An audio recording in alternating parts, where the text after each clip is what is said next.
ایک چھوٹے سے شہر میں ایک لڑکا رہتا تھا۔ وہ غصے کا بہت تیز تھا۔ اس کے منہ میں جو بھی آتا وہ لوگوں کو سناتا۔ لوگ اس سے کافی تنگ آ چکے تھے۔ لوگوں نے اس کے والد سے اس کی شکایت لگائی۔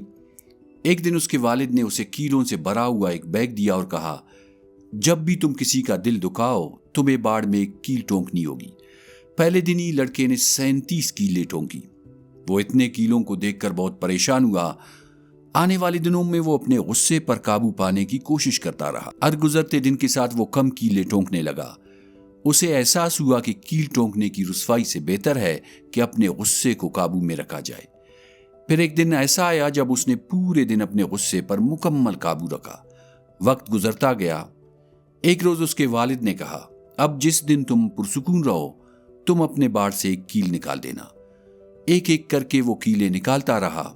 ایک دن ایسا آیا جب باڑ میں کوئی کیل باقی نہ رہی۔ اس دن والد نے اپنے بیٹے کا ہاتھ پکڑا، اسے باڑ کے پاس لے گیا اور کہا، میرے بیٹے تم نے بہت اچھا کام کیا، لیکن دیکھو اس لکڑی میں کتنے سوراخیں بن چکی ہے۔ اس باڑ میں کیلیں تو نہیں ہے لیکن ان کے نشانات باقی ہے۔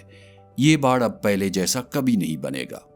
باپ نے بیٹے سے کہا، بیٹا یہی زندگی ہے، جب بھی تم کسی کو برا بلا کہتے ہو اس کے دل پر ایک زخم بن جاتا ہے۔ بعد میں تم اپنے الفاظ واپس تو لے سکتے ہو لیکن وہ زخم ہمیشہ کے لیے رہ جاتا ہے۔ میرے بیٹے، جو کچھ تم کہتے ہو اس میں احتیاط برتا کرو۔